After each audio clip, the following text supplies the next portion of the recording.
विरोधी पक्षाचे माईक बंद केले जातात, विरोधी पक्ष नेत्यांना बोलू दिलं जात नाही। माझा अनुभव सांगतो, मी फक्त इतकंच बोललो की कुंभमेळ्यामध्ये 200 नाही तर 200 पेक्षा जास्त लोकांच्या मृत्यूची माहिती आहे। लगेच माझा माईक बंद आहे। कुंभमेळ्याच्या त्या चेंगराचेंगरीमध्ये 200 नाही तर 2000 पेक्षा जास्त लोक मेल्याची माहिती आहे। असं बोलण्याची अवकाश सुरुवात केली आणि माझा माईक बंद केला। जे पार्लमेंटच तुम्ही चालवत नाही तर न्यायालयाला सुपर पार्लमेंट काय म्हणताय? यांनी हा एक मुद्दा उपस्थित केला आहे, त्याला सरळ सरळ सरकारची भलामण म्हटलं पाहिजे की उपराष्ट्रपती आहेत, संविधानिक पदावर आहेत म्हणून फक्त चमचेगिरी हा शब्द मी वापरत नाही, पण सर्वोच्च न्यायालयानं काय करावं, कोणते आदेश द्यावेत या संदर्भात जर सरकार पक्षाची एक व्यक्ती संविधानिक पदावर बसलेले आदेश देत असेल तर मग सुप्रीम कोर्टाला टाळच लावलं पाहिजे। राष्ट्रपती जो हा आहे, राष्ट्रपती हे एक घटनात्मक पद नक्कीच आहे, पण राष्ट्रपतीला स्वतःचा निर्णय घेण्याचा अजिबात अधिकार नाही। कॅबिनेटच्या सल्ल्यानुसार राष्ट्रपती आणि राज्यपाल यांना काम करावं लागतं। कॅबिनेटने सांगितलं एखाद्या बिलावर सही करा, बिल मंजूर केलाय तर राष्ट्रपती करतील। कॅबिनेटने म्हटलं एखादी गोष्ट करू नका तर राष्ट्रपती करणार नाही। राष्ट्रपतींचं भाषण जे आहे ते पार्लमेंटच्या सुरुवातीला केलं जातं, तेही सरकार बनवून देतं। सरकारचे दिलेलं भाषण फक्त राष्ट्रपती वाचतात, त्यात राष्ट्रपती स्वतःचा एक शब्दही घालू शकत नाहीत। अशा वेळेला राष्ट्रपती किंवा राज्यपाल हे त्यांच्याकडे निर्णयासाठी आलेल्या फाईल्स, शासकीय विचारांच्या फाईल्स, बिलं असतील, अन्य काही गोष्टी असतील, ती जर महिनोन्महिने अनिर्णित अवस्थेत ठेवत असतील तर त्यांना तो अधिकार आहे का? राष्ट्रपतींनाही निर्णय घेण्यासाठी कालमर्यादा असायला पाहिजे आणि आहे। हे फक्त सर्वोच्च न्यायालयानं सांगितलंय संविधानाचा आधार घेत। त्याच्यामध्ये सरकारला एवढ्या मिरच्या लागण्याचं कारण नाही। खरं म्हणजे राष्ट्रपतींकडे आम्ही स्वतः गेलो होतो की महाराष्ट्राचे राज्यपाल जे त्यांच्या अखत्यारीमध्ये येतात त्यांनी बेकायदेशीरपणे निर्णय घेऊन घटनाबाह्य सरकार महाराष्ट्रात बसवलेलं आहे। घटनाबाह्य पद्धतीनं बहुमत चाचणीचा निकाल दिलेला आहे। घटनाबाह्य पद्धतीनं राजभवनामध्ये राजकीय म्हणजे भाजपचा अड्डा केलेला आहे। इतकंच नव्हे तर या महाराष्ट्रामध्ये अस्थिरता आणि फुटीरतेला उत्तेजन देण्याचं काम राज्यपाल करतायत। हे आम्ही त्यांना जेव्हा सांगायला गेलो तेव्हा त्यांनी फक्त 2 शब्द आमचे ऐकले, आमचं निवेदन घेतलं, त्याच्यावरती अद्याप निर्णय घेतलेला नाही। निवडणूक होऊन गेली। मग अशा राष्ट्रपतींच्या संदर्भात सर्वोच्च न्यायालयानं काही भूमिका घेतली तर त्याच्यावरती सरकारच्या चमच्यांना मिरच्या झोडण्याचं कारण काय? तुम्ही धमक्या देताय सर्वोच्च न्यायालयाला। आज या देशातल्या जनतेची एकमेव जो आशेचा किरण कोणता असेल थोडाफार प्रमाणात तर ते फक्त सर्वोच्च न्यायालय। तो आशेचा दिवा सुद्धा आपण विझवायचा प्रयत्न करतो असं मला वाटतं। अशा अनेक गोष्टी आहेत की आता आमचाच निर्णय आमदार अपात्रतेसंदर्भात सर्वोच्च न्यायालयानं किंवा सरन्यायाधीशांनी 2.5-3 वर्ष ऐकल्यावर काय निर्णय दिला? काय दिला? घटनेच्या 10व्या कलमात म्हणजे अनुच्छेद 10 आहे, सेक्शन 10 पक्षांतर विरोधी, त्याची सरळ हत्या झाली। सरळ सगळे आमदार अपात्र ठरायला पाहिजे अशी आमची भारतीय घटना सांगते, अनुच्छेद 10 सांगतोय।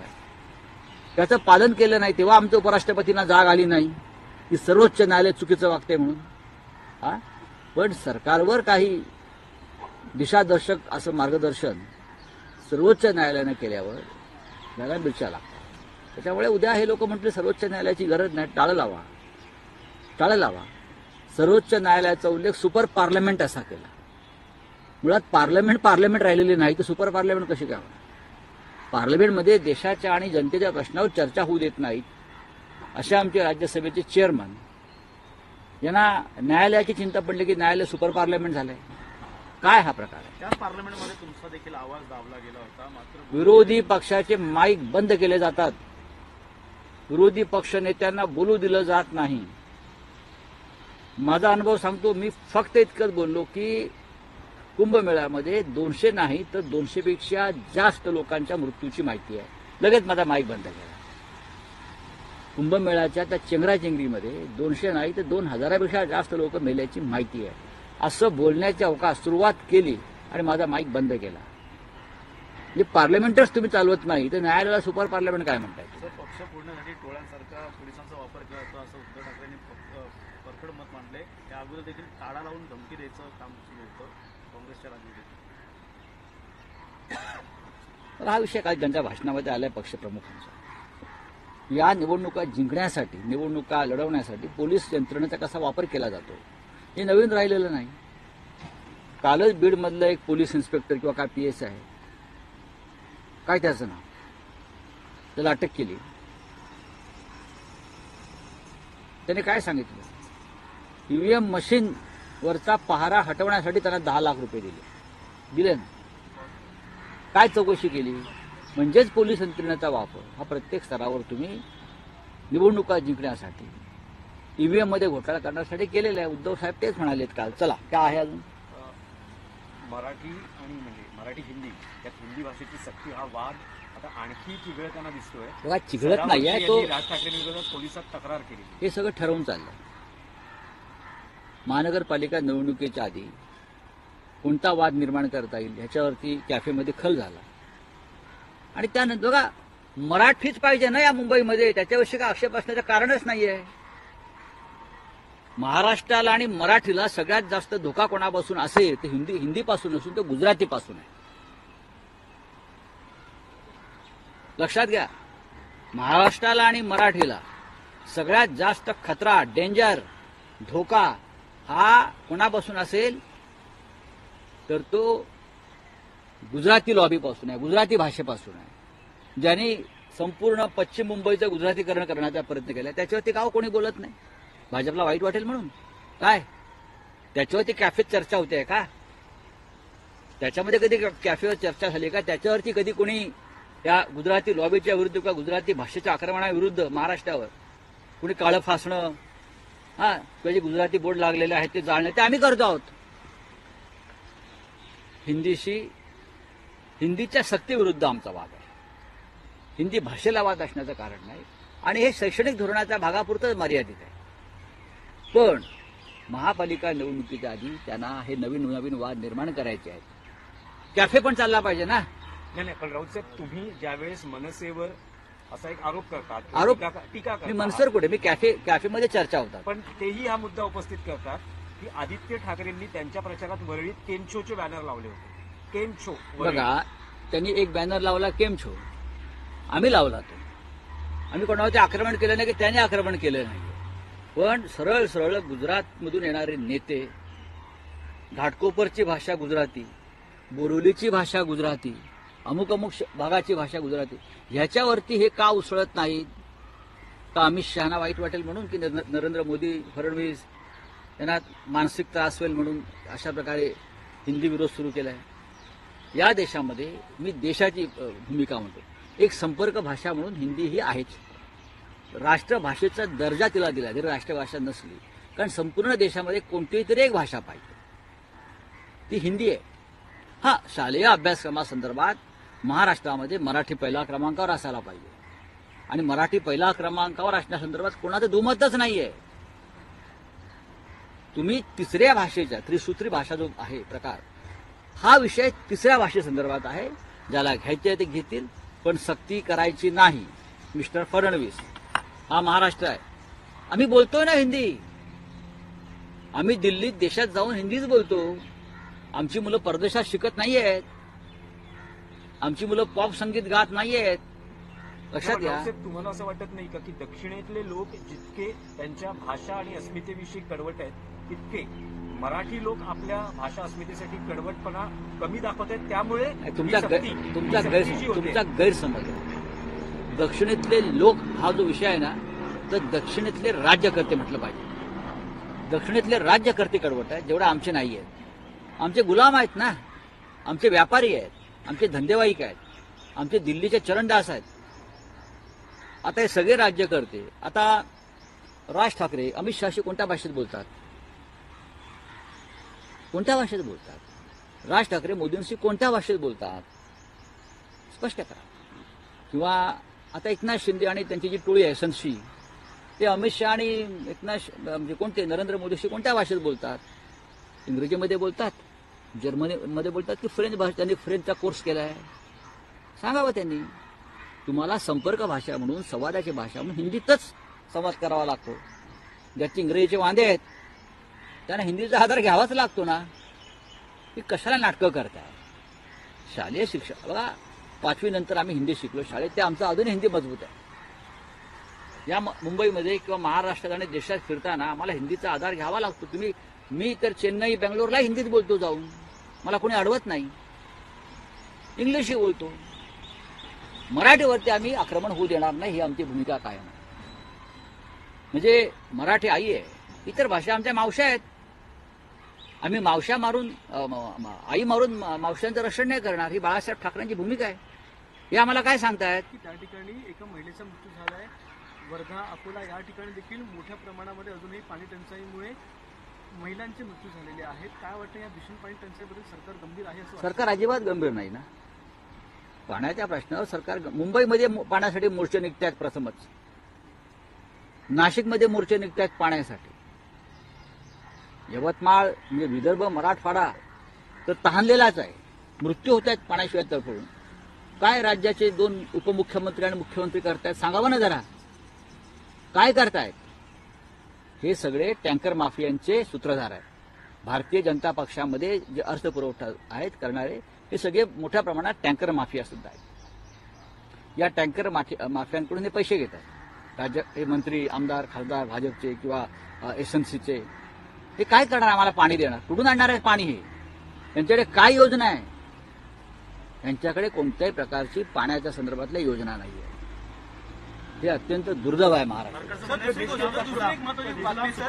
15 एप्रिल ही डेडलाईन दिलेली होती परिवहन मंत्र्यांनी की सगळ्या ज्या एसटी बसेस आहेत जुन्या भंगारातल्या बसेस डेपोमधून काढायला, पण अजूनही हा तो शासकीय विषय, त्याच्यावरती आमचे लोक बोलतील. हिंदी में जाना चाहेंगे सर, उपराष्ट्रपति का जो भाषण है आपके सामने भी लिखा है और कपिल सिब्बल ने कहा ये न्यूक्लियर अटैक है अपने सिस्टम के ऊपर सर. डेफिनेटली कपिल सिब्बल जी को कानून की और संविधान की जानकारी ज्यादा है. अगर हमको कुछ जानकारी लेनी है तो हम सिब्बल साहब से ही लेते हैं. भाई ये जो है राष्ट्रपति हमारे, ये एक डेकोरेटेड पोस्ट है. जैसे मुंबई में मेयर होता है, उनको कोई अधिकार नहीं है. राज्यपाल को कोई अधिकार नहीं है. राष्ट्रपति तो कैबिनेट के एडवाइस से काम करता है. राष्ट्रपति तो भाषण पढ़ता है, मेरी सरकार, उनकी सरकार नहीं है, वो चुनी हुई सरकार है. वो सिर्फ ठप्पा मारता है.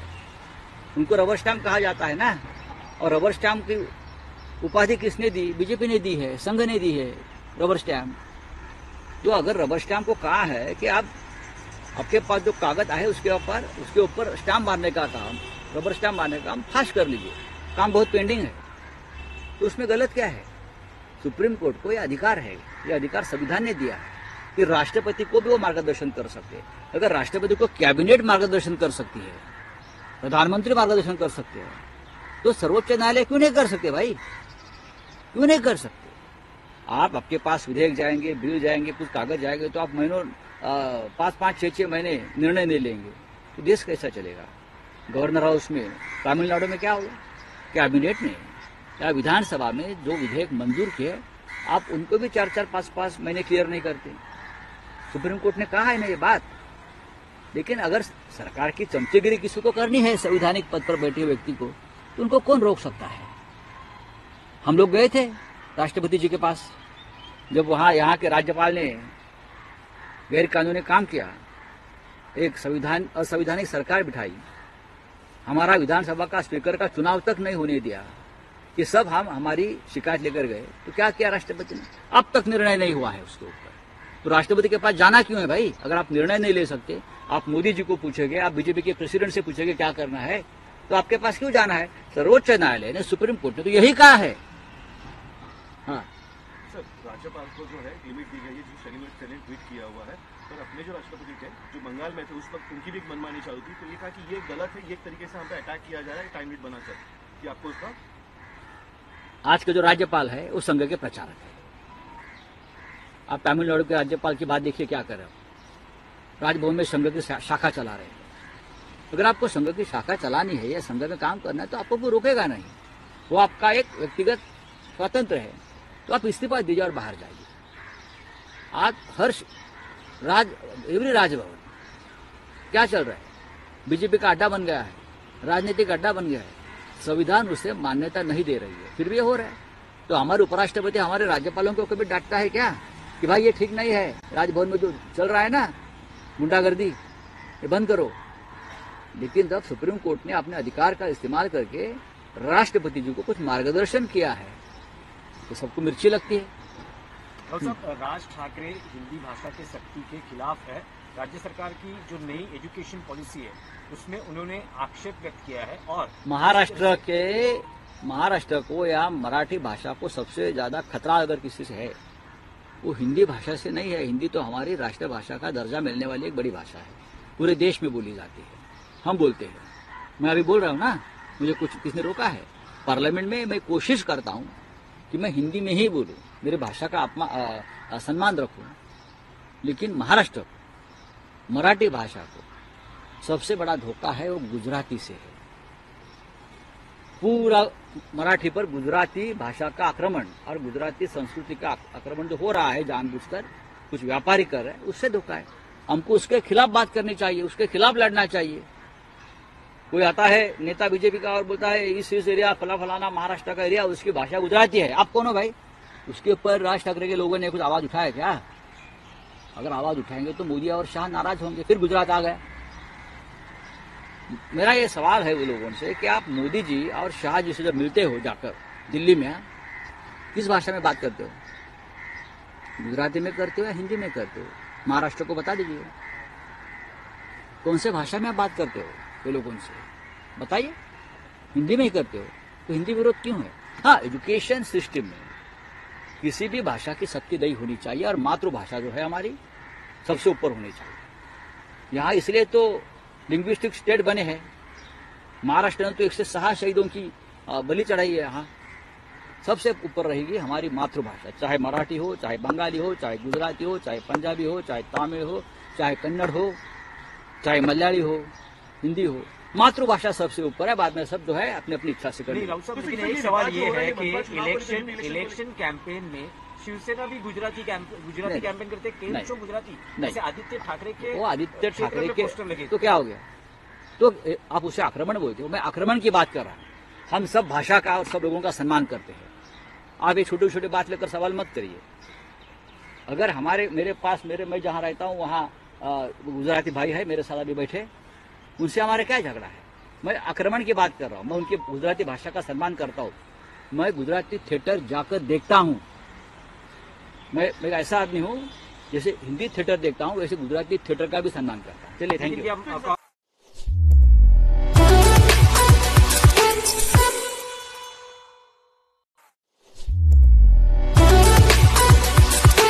नरेंद्र मोदीशी कोणत्या भाषेत बोलतात?